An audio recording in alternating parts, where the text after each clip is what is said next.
State Open Exhibition played Saturday with a 97-63 victory over Florida Tech. On this edition of the Sports Zone, we roll out the welcome mat to the guy who called the game from Maroon to the Max, as well as the co-host of WMSV's Southeastern Drive Time, Anthony Craven. Thank you for joining us. Glad to be here.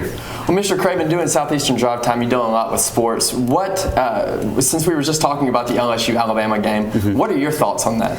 Well, one of the most anticipated regular season college football games of last decade, certainly. I know people are giving it the game of the century moniker, which is a bit of a stretch. Wait and see how it actually plays out, and then we'll go back and see. But it reminds me a lot of the 06 Ohio State-Michigan game when they were 1-2, and folks were saying, well, if it's a close game, should they play again in the BCS title game? Saying the same thing about this one. I think Bama will win because they're at home, and because even though it's a very small gap, I think there is a little bit of a gap there where Bama is the better team. I don't see a completely even matchup like some folks do. Just to follow up with what you were saying, a lot of people have wondered if LSU loses or if Alabama loses, there is a possibility that they could play again in the national championship. Do you think that's a realistic possibility? Slim.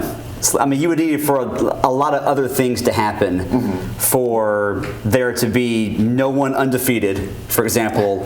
And then if no one's undefeated, it's a possibility. Although I still don't think a lot of people would be okay with that, because you would have a scenario where the loser would not be the champion of their own division of their conference, yet they're playing for the national championship, and that wouldn't sit well with a lot of folks. Okay, definitely not at all. You have been a fan for Mississippi State for a long time now. So, in your opinion, what can Mississippi State do to be considered more than just okay as a football team, but more like a great football team? Well, the first thing is this season they have to get to a bowl game. You can't follow up a 9-4 season with a losing season. So even though just going 6-6 would be a disappointment for this one season, getting to back-to-back bowl games as a program would be a step in the right direction. They have to find a way to become a program that at least gets to a bowl every year.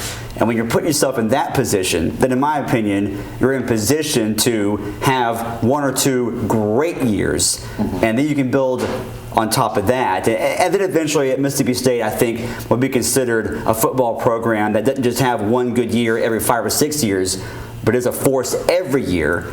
And then you have that 1 year like State did in 98 or 99 where it all comes together, and other teams like Alabama, LSU, Auburn maybe have a down season and State takes advantage of it.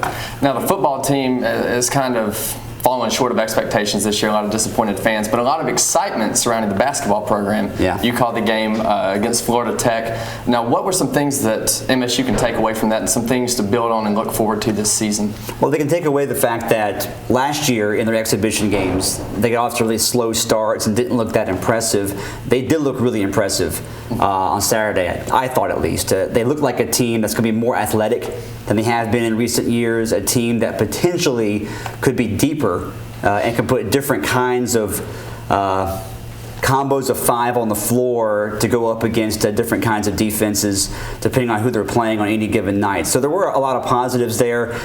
The new guys looked pretty good. DeVille Smith, Arnett Moultrie, even Rodney Hood looked pretty good. So some promising things there. Well, that's all the time we have. Mr. Craven, thank you for joining us on the set today. And when we come back, we'll tell you if the AFC was already decided this past Sunday. And later, we'll tell you if a future SEC member can pull a major upset in this week's matchup wrap-up.